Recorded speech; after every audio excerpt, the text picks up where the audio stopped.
안녕하세요. 사연에 빠지다의 DJ 민영입니다. 오늘은요, 경기도에 살고 계신 30대 여성분의 이야기인데요. 유난히 마음고생 심했던 작년을 회상하며 이렇게 사연 보내게 되셨다고 합니다. 저에게는 참 애틋하기도 하고 감동적인 이야기였는데요. 어떤 사연인지 지금 바로 들어볼게요.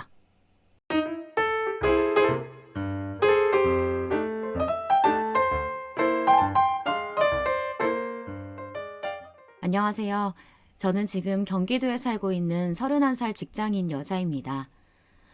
올해도 벌써 힘차게 흘러가고 있네요.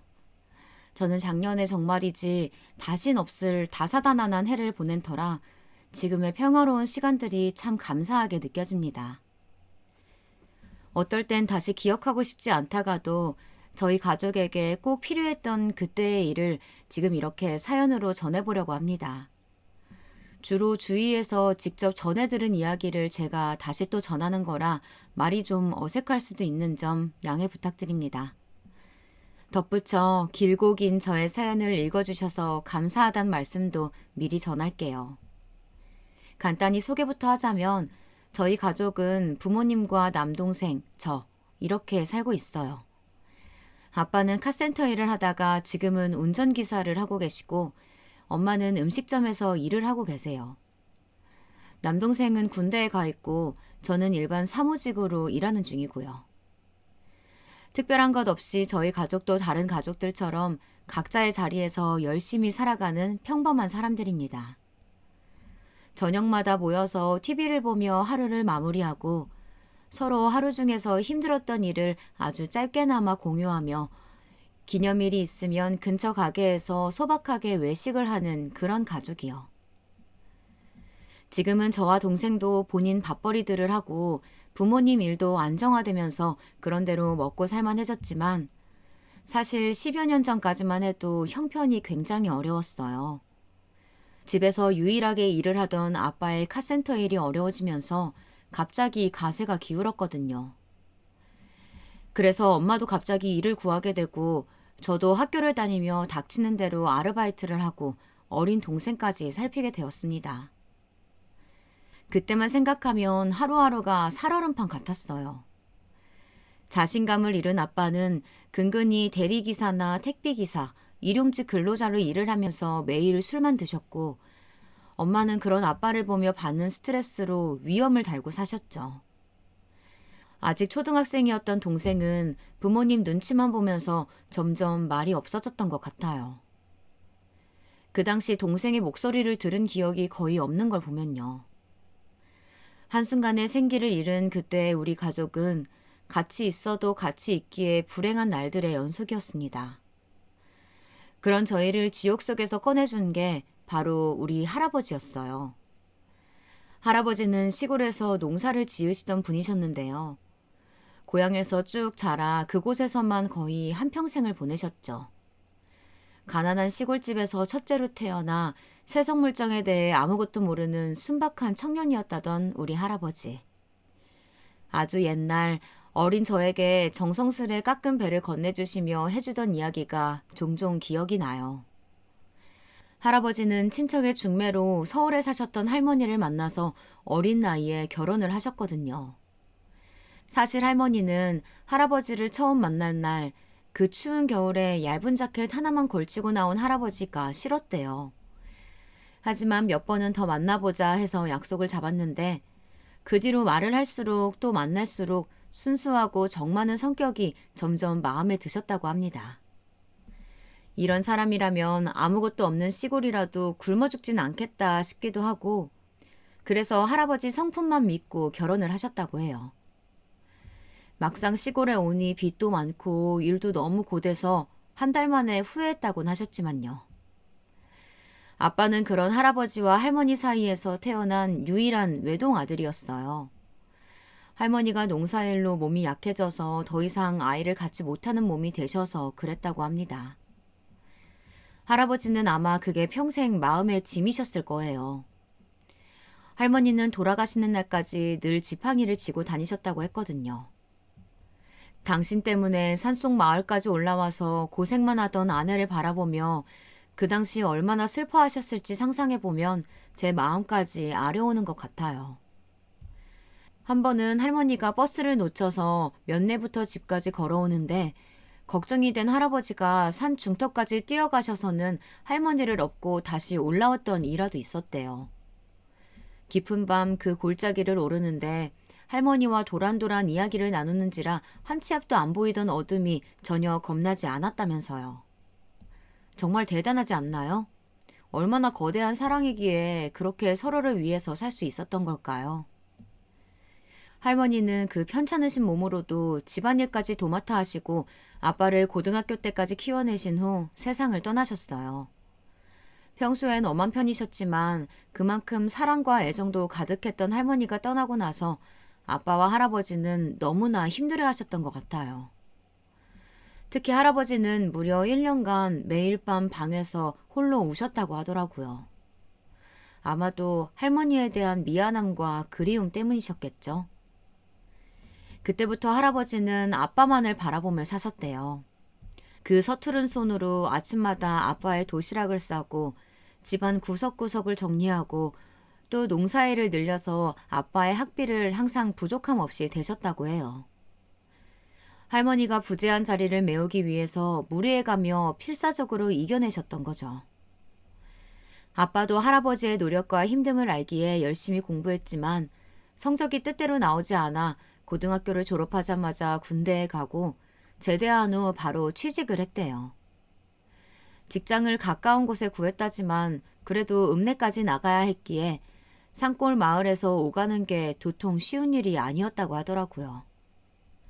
하나뿐인 아들이 매일 출근 시간보다 1시간 일찍 나가야 하는 게 마음이 쓰이셨던 할아버지는 땅을 팔아서 읍내에 작은 하숙방을 얻어주셨대요.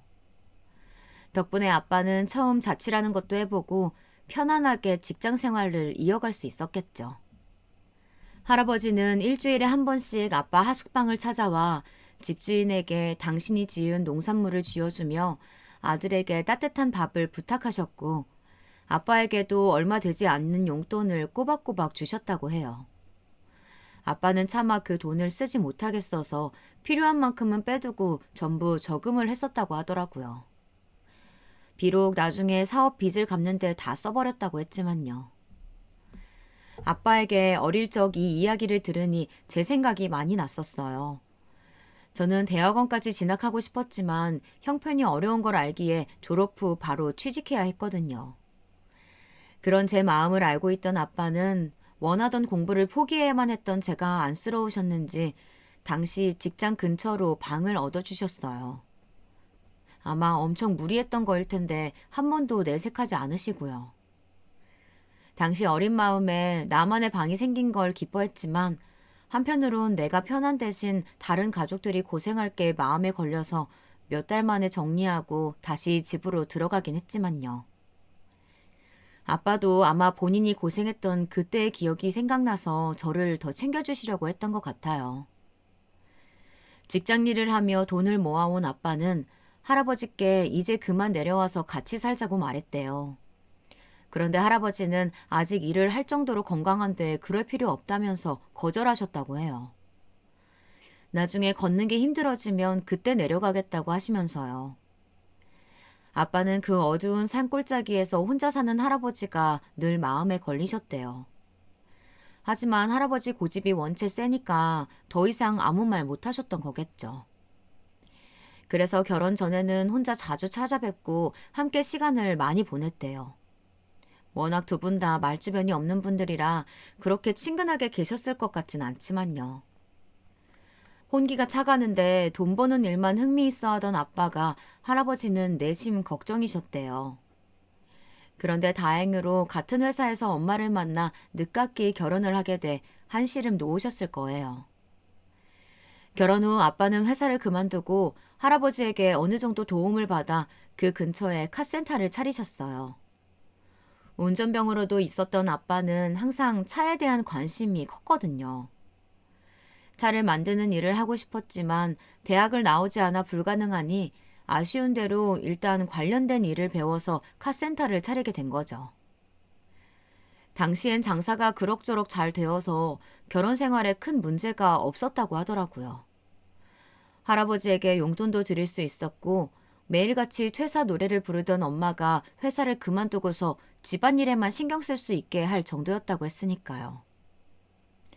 할아버지는 그런 아빠가 대견했는지 때마다 오셔서 하루 종일 앉아있다가 가셨대요.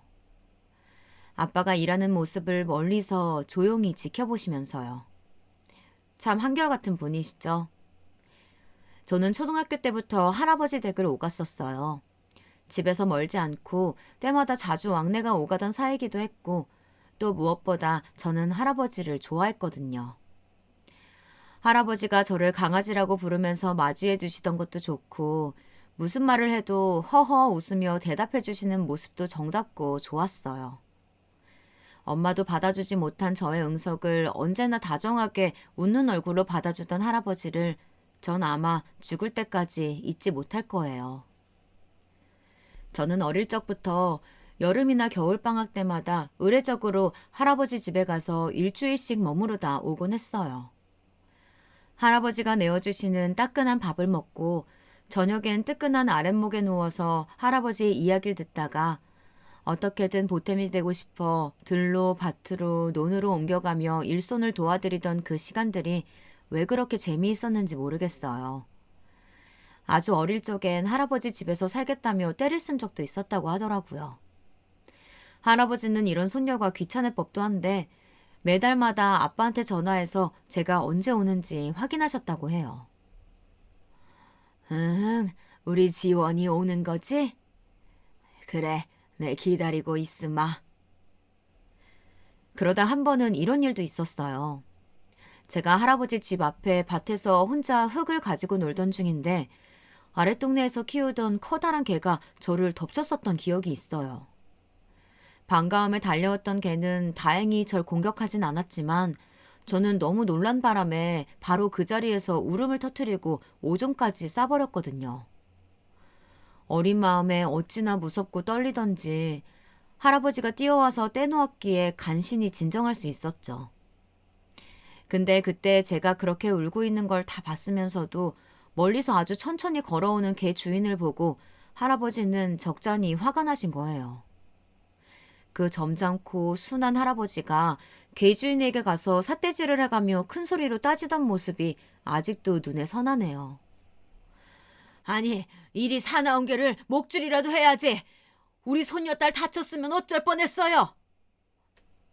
할아버지. 그래, 우리 지원이. 많이 놀랐지? 할애비랑 얼른 집으로 가자. 어디 다친 데는 없는지 봐야겠다. 할아버진 그날 집으로 가서 제가 다친 곳이 있는지 없는지 살피며 전전긍긍해 하셨어요. 나중엔 저보다 할아버지가 더 놀라고 진정이 안 되시는 것 같았죠. 할아버지, 나 괜찮은데. 아니다. 쬐끄만 상처라도 흉지면 큰일 나. 그렇게 손녀 일이라면 언제든 두 손 두 발 걷고 오던 분이었으니 당연한 반응일지도 모르지만 전 그때를 생각하면 아직도 가슴이 벅차오르곤 해요.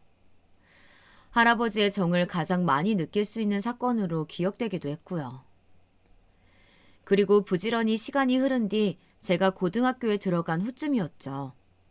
시골에 계시던 할아버지가 그만 다리가 부러지는 사고를 당해서 급히 병원에 간 적이 있어요. 불을 떼기 위해서 산에서 나무를 잘라 옮기다가 그만 언덕에서 그대로 떨어지신 거예요. 할아버지 말로는 밑으로 내려가려면 돌아서 가야 하는데 그게 귀찮아서 바로 언덕 벽을 타고 내려가는 방법을 선택했다고 하더라고요. 아직도 당신이 젊은 청년으로 기억하시는 건지 뭔지 적지 않은 나이에 다리가 부러지시니 가족끼리 얼마나 걱정했는지 몰라요. 급한 대로 아빠와 전 바로 병원으로 갔습니다. 할아버지는 다행히 바로 수술에 들어가셨지만 저희의 놀란 마음은 쉽게 진정되지 않았고요.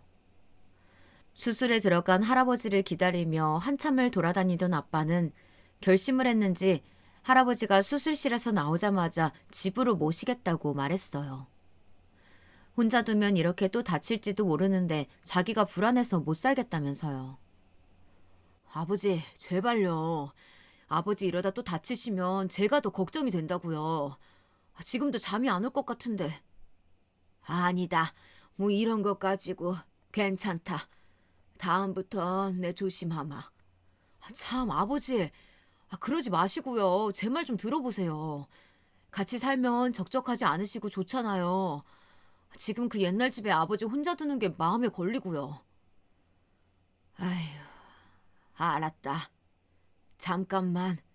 그러면 잠깐만 시간을 줘라. 그러다 할아버지는 잠시 고민하시더니 그럼 같은 집은 싫고 옆집 정도에서 살아도 되겠냐고 되물으시더라고요. 어떻게든 민폐를 끼치지 않으려는 게 눈에 보여서 어쩔 수 없이 아버진 알겠다고 했어요. 그렇게라도 가까이 있으면 지금보단 마음이 놓일 것 같아서요.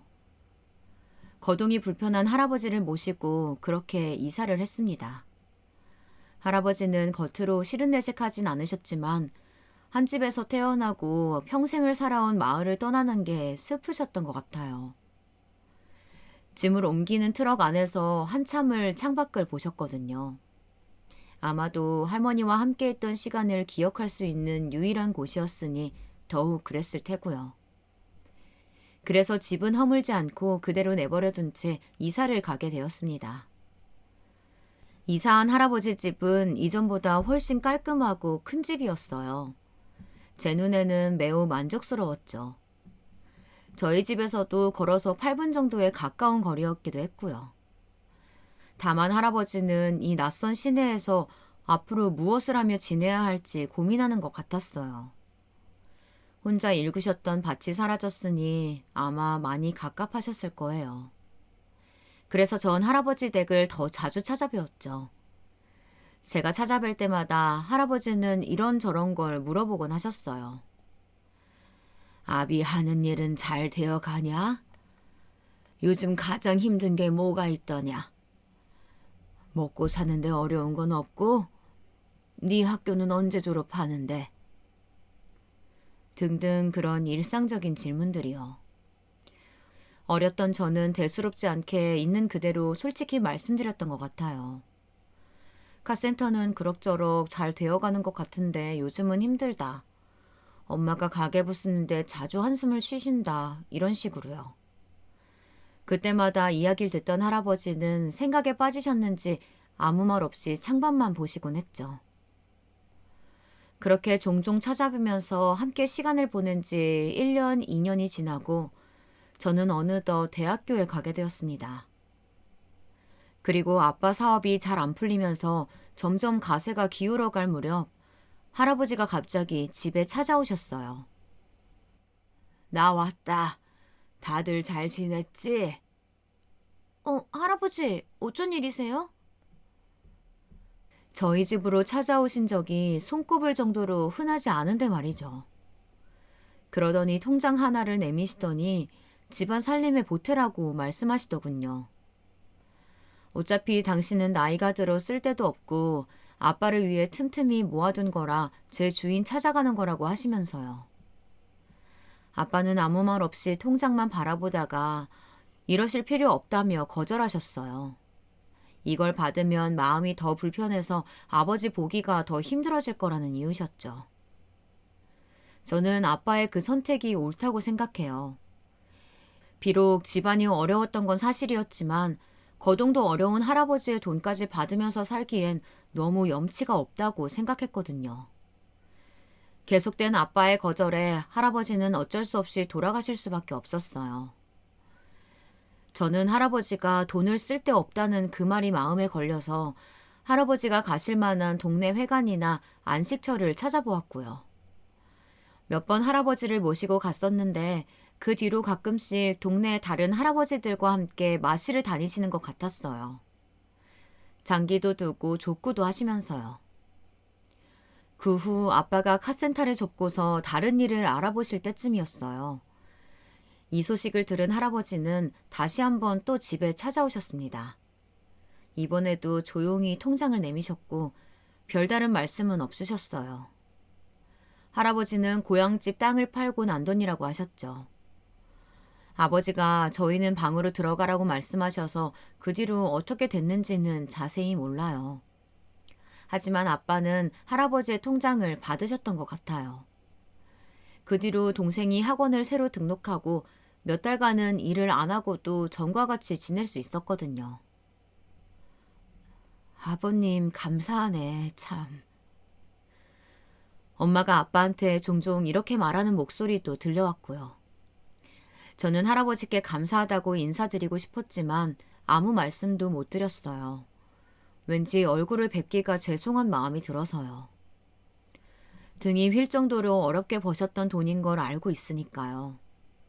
그래서 아빠와 같이 함께 여행이라도 가자고 말씀드려 보았는데 이젠 조금만 걸어도 온몸이 다 저린다고 하시면서 이렇게 천천히 동네를 걷는 것만으로도 만족하신다고 하시더라고요.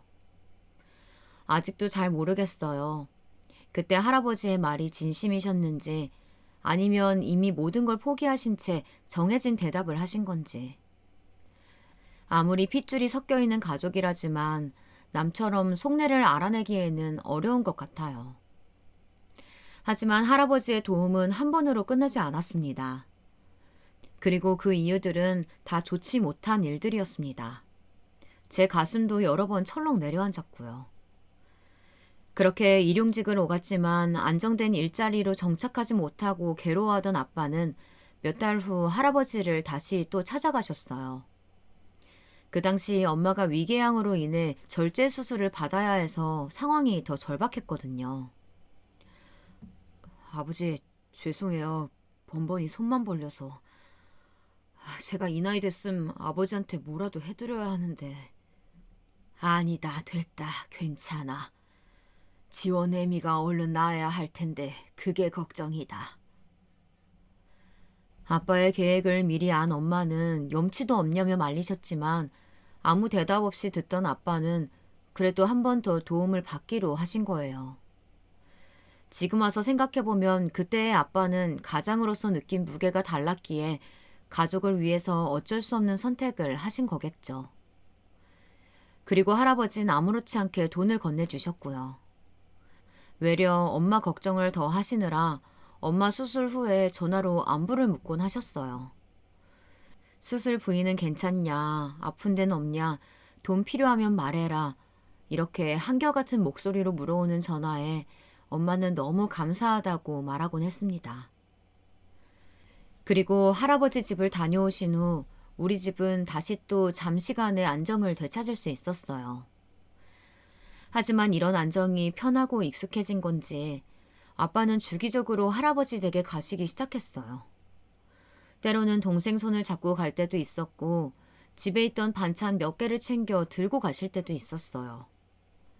그럴 때마다 엄마와 아빠의 다툼이 잦았지만 그 또한 어느 순간부터는 점차 사라진 것 같아요. 그렇게 우리 집은 할아버지가 평생을 모으신 돈으로 수술을 하고 밥을 먹고 책을 사고 옷을 입으면서 지내왔습니다. 처음엔 아빠도 할아버지 댁에 다녀오면 한동안 무기력하고 기운이 없어 보였지만 점점 아무렇지 않은 듯 생활하셨고요. 엄마도 그런 모습에 익숙해진 듯 나중엔 아무 말씀 없으셨죠. 저라고 별반 다를 바 없었어요. 제 몸이 힘들고 마음이 힘드니 돈이 얼마나 중요한지 뼈저리게 느껴졌거든요. 나중에 갚으면 되지라는 마음으로 현실을 외면한 채 당장의 행운을 누렸던 것 같아요. 지금 생각하면 참 어리석었죠. 당시 할아버지가 주시는 돈이 어디서 나온 돈인지 그런 건 생각할 겨를도 없었습니다. 그저 할아버지에겐 돈이 있으니까, 할아버진 돈 쓸 데가 없으니까, 여유가 되시니까 주시겠지, 그 정도로만 여겼습니다. 그러면서 저희 집안엔 몇 가지 변화가 생겼어요. 아빠는 몇 년 후 버스 운전기사로 취직하셨어요. 어찌됐건 자동차에 관련된 일이었으니 아빠 스스로도 만족하시는 눈치였고요. 나이가 많아서 취직이 될까 했는데 다행이다. 일도 어렵지 않고 할만해. 아빠 축하드려요. 여보 너무 무리하지 말고 일해요. 그렇게 다 같이 축하 파티를 했던 기억이 있어요. 그때 저희 가족끼리만 조촐하게 파티를 열었는데 아빠의 상기된 얼굴이 생각납니다. 게다가 엄마 말처럼 처음 취직하셨을 때는 얼마나 열의를 보이시던지 무리하게 일정을 잡는 탓에 방광염까지 걸리셨었어요. 반면 엄마는 수술한 뒤 조금만 일을 하면 쉽게 지치고 기력이 사라져서 해오던 서빙 일도 오래 할 수 없었고요. 엄마는 할머니가 생각나서인지 엄마가 무리하는 걸 절대로 반대하셨습니다. 괜찮다니까. 음식 나르고 하는 게 뭐가 힘들다고. 안 된다니까 글쎄. 그러다 당신 아프면 어쩌려고. 냅둬. 돈은 내가 벌게. 아니 당신도 참 우리 수입이 뭐 얼마나 된다고. 게다가 지원이도 있는데. 엄마는 한사코 하시겠다며 몇 달을 꾸준히 나가곤 하셨지만 역시 무리라는 걸 아셨는지 그만두시고 말았습니다. 저도 아르바이트를 달고 살았지만 아직 대학교도 졸업하지 못했고 동생도 학생이라 이번에도 결국 아빠가 더 바쁘게 지낼 수밖에 없었어요. 할아버지는 아빠가 일을 시작하고 나서 바빠져 찾아오지 못하니 직접 찾아오기도 하셨어요. 전화 한 통 남기시고 찾아오신 후 시장에서 산 귤이나 사과 같은 걸 내미셨죠. 그리고 보니 한 번도 빈손으로 오신 적은 없었던 것 같아요. 오랜만에 보는 할아버지의 얼굴이 더 수척해져서 걱정이 되었지만 할아버지는 오히려 제 손을 보면서 왜 이렇게 거칠어졌냐며 걱정을 하셨죠. 그러면서 아빠가 기사일을 시작했단 거 들으셨다며 직장을 다녀도 첫 달은 힘들 텐데 필요하지 않겠냐는 말과 함께 여지없이 돈 봉투를 내미셨어요. 이 모습을 보고 있는 저는 이제 괜찮다고 다시 가져가시라고 거절했지만 엄마가 아무렇지 않게 와서 감사하다며 그대로 봉투를 가져가는 거예요. 당황한 저는 엄마에게 말했어요. 엄마, 그걸 또 받게? 지원이 넌 나가 있어. 그거 할아버지가 써야 할 생활비야. 엄마도 알잖아. 다시 돌려드리자. 아빠도 곧 월급 나오니까 조금만 참으면 될 텐데 왜 그래? 넌 왜 어른들 얘기할 때마다 와서 참견하고 훈수질이야. 들어가 있어 모르면. 엄마와 저의 신경질적인 대화에 할아버지는 눈치가 보이셨는지 금방 가시겠다며 일어나셨어요. 가시고 나서도 엄마와의 말다툼은 계속됐죠. 엄마, 아무래도 이건 아닌 것 같아. 계속 이러는 거 죄송하지도 않아? 얼마 되지도 않는 돈 가지고 왜 이렇게 호들갑이야. 본인 쓸 건 알아서 빼두셨을 거야. 나중에 다 갚으면 돼. 그 말만 몇 번째야 지금. 그리고 얼마 되지도 않는 돈? 그게 왜 얼마가 안 돼? 할아버지가 뼈 빠지게 고생해서 모은 돈인데. 나라고 마음이 편하겠니? 이게 다 누구 때문에 그러는 건데. 너도 아직 학생이고 윤재도 고등학생인데 들어가는 돈이 얼마인지 알기나 해. 도와주지 못할 거면 가만히 있어. 참 엄마도 대단하다. 대단해. 생각해보면 저도 엄마한테 모진 말을 내뱉으며 대들었던 것 같아요. 근데 당시엔 오히려 돈을 받는 엄마가 더 이기적이고 밉게 느껴졌어요. 그리고 차갑고 모진 말이지만 엄마 말이 맞았어요. 잠시 살만해지니 여유가 생겨서 하던 아르바이트를 그만두었었거든요. 그 사이 또 돈이 빠져나갈 공백이 생긴 거였죠. 제가 집에 도움이 안 되니까 고스란히 할아버지의 몫으로 가더라고요. 이 집안에서 그런 죄책감을 가질 사람이 나밖에 없다는 생각에 전 또 돈과의 전쟁을 시작하게 되었습니다. 정말이지 치열한 전쟁이었어요. 그때부터 어떻게든 취직을 위해 살았던 것 같거든요. 빨리 취직해서 집과 할아버지에게 보탬이 되고 싶었으니까요. 모두가 취직을 원하는 이 시대에 일할 자리 나는 것도 힘들고 당당히 합격하는 것도 힘들었지만 저는 몇 달을 기를 쓰고 준비했습니다. 그러면서 속으론 할아버지의 돈을 받았던 엄마를 원망하기도 하고 작게 욕을 하기도 했어요. 아빠 역시 별반 다를 바 없었어요. 아빠가 그즘 저에게 술을 먹고 기분이 좋으면 자기 옛날 얘기를 들려주셨는데요. 아주 어렸을 적 이야기였습니다. 어릴 때 내가 길을 잃었던 적이 있었거든. 아주 추운 겨울이었어. 산속을 돌아다니다가 그만 나도 모르게 깜빡 잠들고 만 거야. 눈을 떠보니까 아무도 없고 길을 잃었다는 건 알고 엉엉 울었는데 잠시 후 네 할아버지가 보이는 거야. 근데 그때 내 몸에 상처가 나 있었나 봐. 산속에서 혼자 어린애가 정처 없이 헤매고 눈밭을 구르다가 다쳤겠지. 그때 너희 할아버지가 어린 날 없고 병원에 가야 한다며 얼마나 뛰든지. 그것도 성치 않은 몸으로. 아직도 가끔씩 그때 생각이 난다. 아빤 그렇게 옛날 추억에 젖은 이야기를 하면서도 엄마가 할아버지에게 받은 돈을 당연하게 받아들이곤 했어요. 전 그런 모습들이 좀 이중적이라고 생각했고요. 하지만 보이는 게 역시 전부는 아닌가 봐요. 그 후로 몇 달을 정신없이 공부하고 준비하며 살았을 때 여느 날처럼 독서실을 다녀온 전 밤늦게 집으로 귀가하고 있었는데요. 오는 길에서 엄마를 봤어요. 거긴 엄마가 일하는 곳도 자주 가던 시내 쪽도 아니었는데 엄마는 아무도 없는 그 버스 정류장에서 혼자 울고 있더라고요. 아이처럼 흐르는 눈물을 두 손으로 연신 닦아내는 그 모습을 보며 전 아무 말도 할 수 없고 다가갈 수도 없었습니다. 집으로 돌아온 엄마는 아무렇지 않게 저를 맞이했어요. 일찍 다니라면서 들어가서 주무셨죠. 그날 엄마는 어떤 마음이었을까요? 저 혼자만 죄책감을 느끼고 괴로워했다는 건 아마도 저만의 착각이었을까요? 그때 참 많은 생각들이 스쳐 지나갔습니다. 그렇게 또 몇 년이 흘렀어요. 저는 괜찮은 회사에 취직을 했고 그날은 가족들끼리 축하 파티를 했어요. 전 무엇보다 이제 내가 살림에 보탤 수 있다는 사실이 가장 행복하고 좋았습니다. 물론 회사를 다니며 남들 다 아는 인간관계 고민, 일 고민, 그런 모든 것들에 시달리며 힘들긴 했지만 꼬박꼬박 들어오는 월급을 보면 그것들이 잠시나마 날아가고 행복해졌습니다. 그리고 전 드디어 할아버지에게 용돈을 드릴 수 있게 되었어요. 할아버지, 이거 제 첫 월급인데요.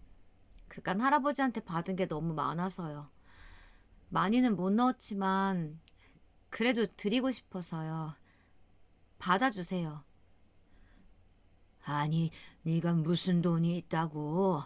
됐다, 가져가라. 할아버지는 한사코 거절하셨지만 전 어떻게든 할아버지의 주름진 손에 그 돈봉투를 쥐어드렸답니다. 그렇게라도 할아버지에게 진 마음의 빚을 갚고 싶었어요. 오직 우리 가족, 손녀만을 위해 주었던 할아버지의 마음. 그 마음을 아주 조금의 선물과 돈으로나마 되돌려드리고 싶었습니다. 이 돈 안 받으시면 집에 안 갈 거라고 제가 하도 고집을 부리니 할아버지는 어쩔 수 없이 혀를 차며 봉투를 받으셨지만 이걸 아까워서 어찌 쓰냐며 한숨만 푹푹 내쉬었어요. 그런 할아버지의 모습에 새삼 다시 한번 마음 깊이 따스함을 느꼈네요. 그렇게 시간이 흐르며 저 역시 회사 일에도 적응이 되고 저희 가족도 차차 자리를 잡아나가던 중이었어요. 이젠 무탈한 일들로만 이렇게 시간이 채워질까 기대하고 있었는데 예상치 못한 일이 생기고 말았습니다. 버스 운전을 하던 아빠가 운전 중에 작은 사고를 내신 건데요. 다행인지 뭔지 상대 측 책임이 더 큰 사고였죠. 당시 타고 있던 승객은 몇 없었고요. 하지만 사고로 인해 차량은 크게 훼손되었습니다. 그런데 그 책임을 물을 필요가 있다며 감봉이 있을 거란 회사의 압박이 있었나 봐요. 무사고 수당이 있는데 그걸 빌미로 갑자기 한 달 월급치가 삭감되었더라고요. 알고 보니 이런 사고 시 기사에게 법적인 책임을 물을 수 없게 되어 있었는데 아마도 회사 측에서 경력과 경험이 없는 아빠를 얕게 보고 일부러 몰아간 것 같았어요.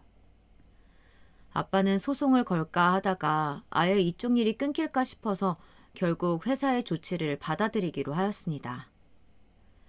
취직한 이후 술도 끊고 안정을 찾아가던 아빠는 이 일로 많이 힘들어하셨어요.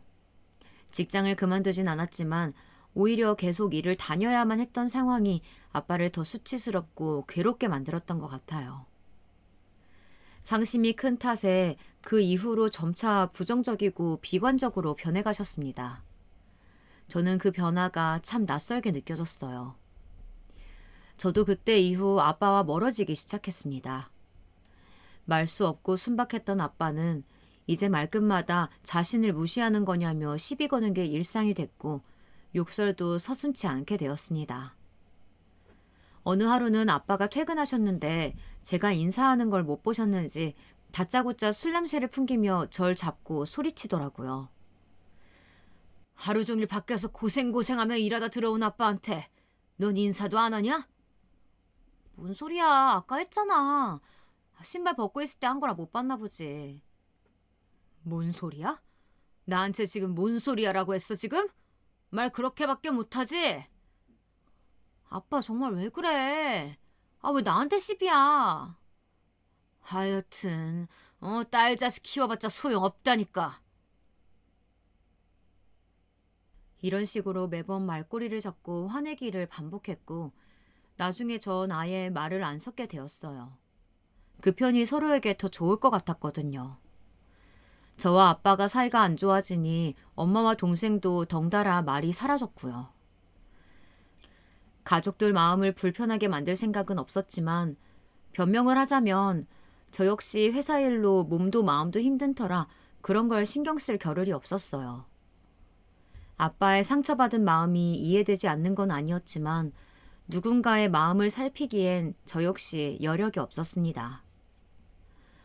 그렇게 공기조차 차갑게 내려앉은 날들이 계속해서 반복되던 차에 아빠의 생신날이 되었어요. 대학생이 된 동생을 제외하고 집에서 같이 밥이나 먹자며 모였습니다. 아직까지 아빠와 저의 사이가 좋지 않았기에 엄마는 어떻게든 분위기를 풀기 위해 애쓰던 중이었어요. 지원 아빠, 지원이가 당신 생일이라고 이렇게 이쁜 케이크도 사왔네, 어? 하지만 전 아직도 마음이 불편해서 내키지 않아 했죠. 엄마 말에도 아빠 역시 묵묵부답이었고 무거운 공기 속에서 전 엄마와 밥상을 차리고 아빠는 말없이 식탁에 앉아 계셨어요. 그때의 분위기만 보자면 절대로 화해할 수 없는, 가까워질 수 없는 적군이 모여있는 그런 느낌이었죠. 그런데 그때 할아버지가 집으로 찾아오셨습니다. 아빠와 저 엄마는 갑작스러운 할아버지 방문에 당황하고 있었죠. 할아버지는 못 뵌 사이 거동이 더 불편해지신 것 같았어요. 오른쪽 다리를 절고 계시더라고요. 그래서 제가 걸음을 부축하며 물었어요. 할아버지, 오른쪽 다리 불편해 보이시는데 왜 그러세요? 무슨 일 있었어요? 별일 아니다. 얼마 안 됐지. 그 저번에 그 산중턱 뛰어내려갔다 오면서 그렇게 된 거다. 산중턱? 어디 산이요? 언제 다녀오셨는데요? 벌써 까먹었어. 네 헬미 데려온 날 말이다. 큰 거 아니래도 내리막에서 돌부리에 삔 거야. 그 말을 듣는데 한순간 저희 가족은 전부 말을 잃었습니다. 할아버지는 그런 우리를 못 본 건지 아무렇지 않게 불편한 다리를 이끌고 거실 소파로 가서 앉으시더라고요. 놀란 저는 말을 더듬으며 다시 또 물어봤죠. 그게 무슨 소리예요, 할아버지? 할머니 말씀하시는 거예요? 그럼 또 네 할미가 누가 있겠냐? 내가 마음이 급해서 그러다가 실수한 거니까 다들 신경 쓰지 말고. 그나저나 아비는 일하러 갔고? 일이 얼마나 바쁜 건지 도통 얼굴을 볼 수가 없네. 옆에서 멍하니 듣고 있던 아빠가 할아버지에게 천천히 다가가서 떨리는 목소리로 물었어요. 아버지, 저 여기 있잖아요. 지금 무슨 소리 하시는 거예요, 갑자기? 그래, 여기 있었네. 카센터는 좀 요새 어떻게 돼가나? 내가 그러니까 그런 몸고생하는 일 하지 말라고 했잖아. 혼자 애쓰느라 일도 고단할 텐데. 이거 살림에 보태 써라. 몇 푼 안 돼서 민망스럽지만 그래도 뭐 네 귀 빠진 날이기도 하니까 그래서 주는 거야. 할아버지는 잠바 주머니에서 꼬깃꼬깃한 흰 봉투 하나를 꺼내서 아빠에게 쥐어주셨어요. 아빠는 떨리는 손으로 봉투를 받아 조용히 열어보았죠. 그 속엔 오랫동안 가지고 있었던 것 같은 10,000원짜리 몇 장이 들어있었습니다. 이를 본 아빠는 잠시 동안 멍하니 앉아있더니 처음으로 우리 앞에서 엉엉 우셨어요. 할아버지가 준 봉투를 손에 꼭 쥐고 말이에요. 아버지, 아빠. 할아버지의 치매 증세는 아주 빠르게 점점 더 심해졌어요. 당신 집을 찾지 못해 경찰서에서 때마다 전화 오는 건 일도 아니었고, 갑자기 길을 가다 모르는 사람에게 큰 소리를 치며 화를 내서 싸움이 나기도 하고, 마트에서 음료수를 훔치거나 안방 옷장에 틀어박혀 하루 종일 한 발짝도 안 나오시는 날도 있었죠. 우리 가족은 팔을 걷어붙이고 나서서 할아버지를 보살피려 했지만 쉽지 않았습니다. 할아버지, 음료수 내려놔요. 네? 아니, 내 건데 왜 그러냐? 응? 내가 먹겠다는데. 할아버지, 그럼 돈을 내셔야죠. 죄송합니다. 저희 할아버지가 아프셔서요. 그때마다 놀라 제가 많이 나서기도 했지만 할아버지의 치매는 조금 공격적인 성향이 강한 쪽으로 번지셔서 곤란할 때가 많았어요. 아프신 어른이라고 하면 다들 이해해 주긴 했지만 그 중에 몇몇 사람들은 왜 치매 노인을 데리고 나왔냐며 화를 내기도 하셨으니까요. 한 번은 동생이 할아버지 식사를 준비하러 갔는데 뒤에서 물을 뿌려서 물에 빠진 생쥐마냥 돌아온 적도 있었고 할아버지가 던진 물건에 맞아 엄마의 몸에 멍이 든 적도 있었어요. 말로만 들었지 실제로 치매 노인을 간병하는 일이 얼마나 힘든지 그때 온몸으로 체감하곤 했습니다. 그 사랑하는 할아버지라고 해도 저조차 불쑥불쑥 화가 올라오곤 했으니까요. 그래도 이런 일들은 다 견딜만 했어요. 어떻게든 참으면 수습이 가능한 일들이었으니까요. 하지만 제일 참을 수 없는 건 할아버지가 저희를 잊어간다는 사실이었습니다. 제가 눈앞에 있는데도 손녀딸을 찾고 가족들이 때마다 교대로 할아버지를 찾아뵈어도 당신을 두고 전부 멀리 도망가 버렸다고 애처럼 엉엉 울기도 하시고요. 할아버지, 나 여기 있잖아요. 할아버지 손녀딸 지원이. 지원이 좀 찾아줘. 지원이한테 할 말이 있다. 응? 아가, 누군진 모르겠다만 우리 손녀딸 좀 찾아줘요. 우리 손녀딸이 어디서 다쳐서 울고 있는 것 같단 말이야. 울면 안 되는데 우리 귀한 손녀. 할아버지, 나 여기 있어요. 그렇게 말을 잇지 못하는 순간이 한두 번이 아니었어요. 사랑하는 할아버지가 나에 대한 기억을 지워간다는 건 정말이지 너무 마음 아픈 일이었습니다. 가끔 보이는 할아버지의 난폭한 행동에 화가 나는 것보다 아예 나를 모르는 사람으로 대하는 할아버지에게 더 큰 슬픔을 느끼곤 했어요. 그러다 어느 날이었습니다. 할아버지의 비밀을 알게 된 날이었어요. 하루는 할아버지 집에 가서 청소를 해드리는데 거실 한켠에 이불로 무언가 덮어둔 거예요. 들춰보니 웬 박스들이 모아져 있더라고요. 알고 보니 사실 할아버지는 파지 줍는 일을 하고 계셨대요. 거동도 불편하시면서 마실 다니는 것만으로도 충분하다고 하셨으면서 그렇게 몰래 일을 해 오셨던 거였어요. 우리한텐 그렇게 매번 봉투를 건네시며 당신이 쓸 돈을 벌기 위해 하루 종일 이곳저곳 떠도신 거였죠.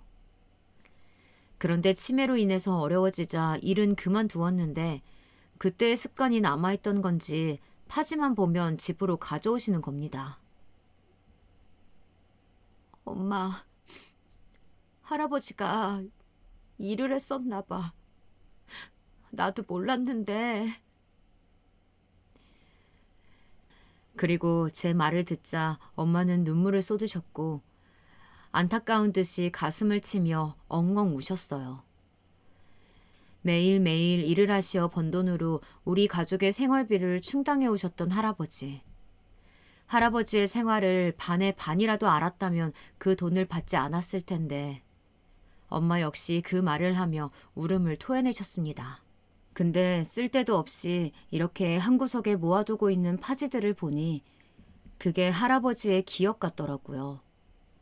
할아버지가 머릿속 어딘가 떠도는 기억들을 하나씩 집어다가 뒤죽박죽 섞어서 모아두고 있는 것 같았어요. 아마 저에 대한 기억도 그 깊은 어딘가에 있을 테니까 언젠가 할아버지가 집어 올릴 거라는 희망으로 버텼습니다. 우리 가족은 그 슬픔과 희망을 오가며 한 달, 두 달, 그렇게 1년 가까이 할아버지를 보살피고 있었어요. 그 정성 때문인지 할아버지는 간간히 기억이 돌아오셔서 우리의 이름을 부르거나 아무 말 없이 그저 고맙다는 말만 계속 되뇌이시기도 했어요. 그럴 때마다 우리 가족 모두 울음바다가 되었죠. 그러던 여느 날과 같던 어느 날, 아빠가 집으로 할아버지를 모셔온 날이었어요. 더 이상 할아버지를 혼자 두기가 어려워지자 밤이 되면 모셔와서 안방에 아빠와 함께 주무시곤 했거든요. 엄마는 제 방에서 자고요.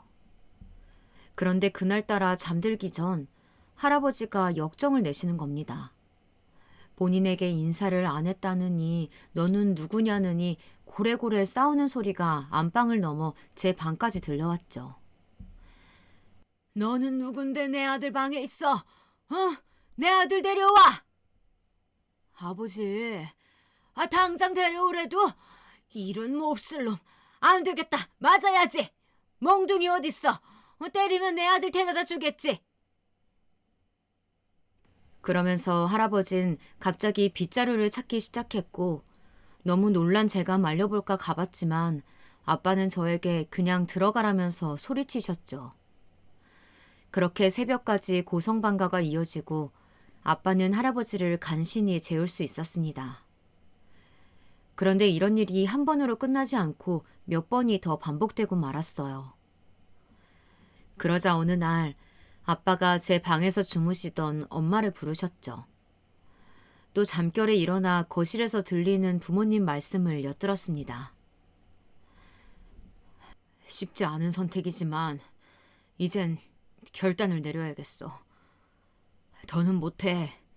아버지 한 명 상대하는데 이렇게 매번 내 식구가 매달려서 살 순 없는 거잖아.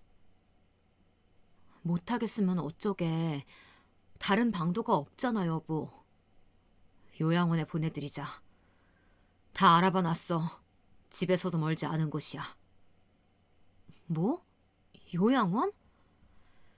그게 아버지도 우리도 사는 길이야. 가끔씩 시간 날 때 찾아뵈면 되지. 요즘 요양원은 그렇게 열악하지도 않아. 간병인도 있고 시설도 괜찮다고.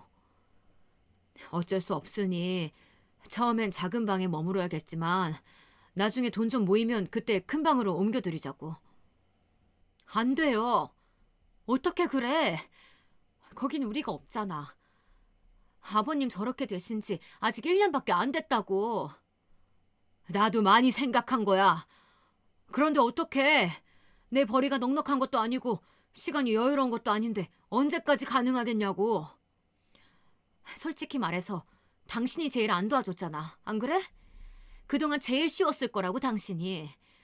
나랑 지원이랑 윤재가 일주일에 3-4번씩 돌아가면서 아버님 살폈어. 다 알잖아. 그래도 누구 하나 힘들단 소리 안 했고. 그런데 뭘 얼마나 힘 뺐다고 더는 못하겠다는 거야? 도움받은 게 얼마인데 어떻게 사람이 그래? 그러다 천벌받아 지원 아빠. 나라고 안 힘들었겠어? 우리 아버지야. 내 아버지라고. 내 마음이 제일 아파. 그래서 결정 내린 거야. 내 아버지니까. 산 사람은 살아야 하잖아. 이러다가 가족 전부가 한계일지 몰라.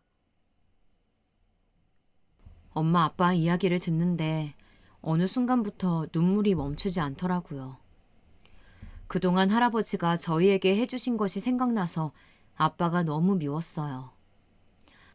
하지만 가뜩이나 아빠와 사이가 좋지 않았기에 지금 나서면 크게 다툴 게 뻔하고 그럼 할아버지가 깰까봐 섣불리 나서지 못하고 있었습니다. 그런데 제 방 맞은편 안방문이 열리는 소리가 들리는 거예요. 저는 설마 하는 마음으로 문을 열어 나가보았습니다. 마찬가지로 이야기를 엿듣던 할아버지가 밖으로 나와 저와 눈을 마주치셨어요. 그리고선 그저 힘없게 미소를 지으셨죠. 야속하게도 하필이면 왜 그때 할아버지가 잘 들을 수 있던 때였을까요? 저는 할아버지에게 달려가서 꼭 껴안았습니다.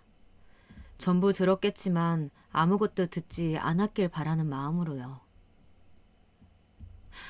아니야, 할아버지. 할아버지 여기 있을 거야. 여기 있어. 우리 아무 데도 안 가. 그러니까 걱정하지 마요. 아무 걱정도 하지 마. 어떤 이야기도 듣지 말고 내 말만 들어요, 할아버지. 나 여기 있어요. 제 울먹거리는 목소리에 아빠와 엄마가 어느새 등 뒤로 다가오셨어요. 그러더니 이야기 다 들으셨냐고 묻더라고요. 할아버지는 아무것도 못 들었다는 듯 고개를 내저으셨어요. 오히려 그게 더 확실한 대답으로 보였지만요. 고개 숙인 아빠는 죄송가 나면서 그렇지만 자신을 이해해달라고 말했어요. 할아버지는 그저 알겠다는 듯 고개만 끄덕이고 계셨죠. 오히려 아빠를 향해 그러더군요. 지금껏 나 돌봐주느라 애썼다. 애썼어. 이만하면 됐다. 하지만 듣고 있던 저는 너무 화가 나서 소리쳤습니다. 아빠, 어떻게 할아버지한테 그래? 할아버지가 아빠를 위해서 어떻게 살아왔는데 지금도 이렇게 멀쩡히 숨쉬고 바로 옆에서 이야기 듣고 계신데 왜 모른 척해? 아빠야말로 전부 기억에서 지워버린 거야? 송지원, 들어가. 할아버지는 아빠한테 안 그러셨잖아. 아빠가 그렇게 모진 소리 하는데 들어가란 말 한마디 안 하시잖아. 아빠가 무슨 말을 해도 다 들어주시잖아. 그런데 왜 그렇게 혼자 비관적이야?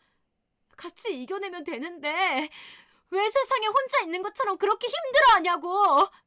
할아버지도 우리 가족이잖아. 우리 여태 모두 그래온 것처럼 함께 이겨낼 수 있는 가족이잖아. 내가 나중에 아빠 나이 들면 똑같이 말할까? 나이 먹고 나도 먹고 살기 힘들어지면 그때 가장 아빠 먼저 버려도 되겠냐고. 악에 받쳐 소리치고 있는 그때 누군가 제 옆에서 팔을 천천히 잡더라고요. 할아버지였어요. 그만하라는 식으로 다시 한번 웃어 보이시더라고요. 저를 말리시는 거였겠죠. 아빠도 할아버지의 하나뿐인 자식이니까 그런 이야기 듣는 게 싫으셨던 거예요. 할아버지, 미안해요. 아가, 괜찮아. 그리고 할아버지는 그렇게 조용히 방으로 들어가 느린 움직임으로 하지만 어느 때보다 서두르는 손길로 짐을 싸기 시작하셨어요. 마음이 아파서 아무 말도 할 수 없이 그 뒷모습만 바라보는데 할아버지 바지 뒷주머니에서 무언가 떨어지더라고요. 아빠가 다가가 떨어진 물건을 살피셨죠. 그런데 종이를 보자마자 또다시 눈물을 흘리시는 거예요. 그건 파지에 할아버지의 이름, 번호와 우리 가족 이름이 적혀 있었던 거였습니다. 어떻게든 살아가려고, 어떻게든 잊지 않으려고 남겨둔 할아버지의 흔적을 보니 저도 눈물을 멈출 수가 없었습니다. 아빠 역시 마찬가지였어요. 아빠는 그만 무릎을 꿇더니 죄송하다면서 할아버지를 껴안았고 저와 엄마도 그 자리에서 울음을 삼켜야만 했습니다. 그러면서 아빠가 못다한 이야기를 들려주셨어요. 아빠가 사실 얼마 전 기사 일을 그만두셨다고 하더라고요. 저희한테 말을 못하고 있었지만 아무래도 그때 사고로 정신이 망가지고 있었던 것을 느껴 계속 갈등하다 내린 결정이었다고 해요. 하지만 갑자기 벌이가 없어졌다는 걸 가족에게 말을 할 수가 없어 혼자 어떻게든 구직을 하고 계셨다고 합니다. 근데 나이도 있고 하다 보니 채용이 안 되자 점점 초조함이 생기셨나 봐요. 그런데 치매인 할아버지를 데리고 살아가려니 앞으로 들어갈 돈도 걱정되고 괜히 이쪽으로 화를 내게 되었다고 하더군요. 미안해, 여보. 미안하다, 지연아. 아빠가 너무 못나게 굴었지. 아빠. 아버지, 죄송해요. 아버진 날 버리지 않았는데, 아버진 어떻게든 날 살렸는데, 그 추운 눈밭에서도 날 업고 뛰셨는데, 난 아버지를 버렸어요. 너무 쉽게, 나 살기 힘들다고, 벅차다고. 아빤 너무 쉽게 라는 말을 웅얼거리며 그대로 바닥으로 쓰러지셔서 거칠게 울음을 토하셨습니다. 그리고 할아버진 그런 아빠를 일으켜 세워 그대로 꼭 껴안아 주셨어요. 다 안다는 듯 등을 토닥이시면서 괜찮다고 말씀해 주셨죠. 아마도 할아버지는 아빠의 죄책감을 이미 다 알고 계셨던 듯 합니다. 자식이니까, 자식이기 때문에 다 알고 있으셨던 거죠. 아빠의 날카로운 말 속에 숨어있던 여린 속살까지도요. 전 몰랐지만요. 그리고 저는 이 사건으로 저를 낳아주신 부모님에 대해서도 다시 한번 돌아보게 되었어요. 내가 이기적이라고 생각했던 엄마도, 할아버지를 버리려고 했던 아빠에게도 역시 저에겐 말하지 못하는 삶의 무게가 있었기 때문에 어쩔 수 없이 선택하셨던 길이었는데, 전 표면만 보고 부모님을 멋대로 단정짓고 판단했어요. 그저 어떻게든 아등바등 살려고 하다 보니 그랬던 건데 제 이해가 너무 부족했다는 걸 깨달았습니다. 아무쪼록 그 뒤로 결국 할아버지는 저희와 함께 살기로 하셨어요. 처음엔 절대로 싫다며 요양원이 오히려 더 마음 편하시다고 거절하셨지만 저희도 절대로 안 된다며 고집을 부렸죠. 저도 이제 일을 해서 생활비를 드리니 돈 걱정도 걱정하실 거 없다고요. 할아버지는 감성도 풍부해지신 건지 때때로 고개를 뒤로 하고 눈물을 보이셨지만 저까지 울면 안 될 것 같아서 어떻게든 웃으려고 노력 중이에요. 제 삶도 열심히 꾸려나가면서 할아버지와의 시간도 소중하게 보내고 싶어요. 아무리 애써도 우리에게 베푸셨던 그 사랑만큼은 안 되겠지만 그래도 천천히 갚아 나가려고 합니다. 또 엄마는 건강이 조금 나아져서 짧은 시간으로나마 다시 음식점에서 일을 시작하셨어요. 파트타임으로 일을 하시는데 오히려 생활에 활력도 얻고 좋다고 하십니다. 아빠도 다시 힘을 내시기로 하셨는지 요즘은 술도 완전히 끊고 취직 자리를 새로 구해서 일에만 전념하고 계세요. 아빠는 이번에 운전기사 일을 하기로 하셨는데 모시는 사장님이 무척 성격이 소탈하시고 좋아 일하기 편하다고 하십니다. 너무나 다행스럽게도요. 그리고 전 그런 아빠의 어깨를 가끔씩 주물러 드리는 걸로 응원을 보내곤 합니다. 요즘은 할아버지가 계시니 저녁 때는 어떻게든 다 같이 식사하려고 노력하고 있어요.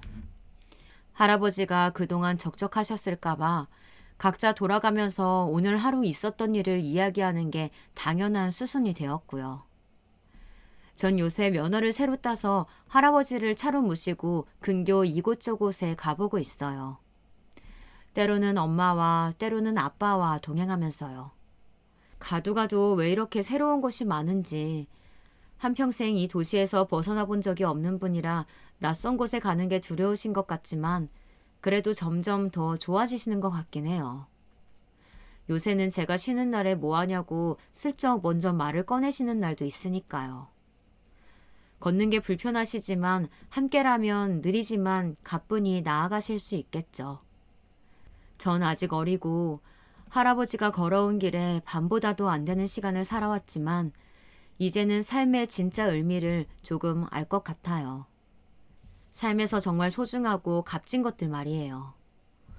저에게 살아가는 의미가 있다면 이렇게 사랑하는 사람들과 지나쳐온 길은 맘속에 되새기고 앞으로 나아갈 길을 느린 걸음으로 하지만 같은 속도로 편안히 살피며 나아가는 게 아닐까 싶어요. 남은 시간 동안 우리 가족과 그렇게 손잡고 걸어가 보려고 합니다. 여러분도 올해는 가족과 더 많이 마주하고 더 이야기 나누고 더 솔직하게 사랑을 베푸는 한 해가 되셨으면 좋겠습니다. 아주 천천히 느린 걸음이라도 괜찮으니 말이죠.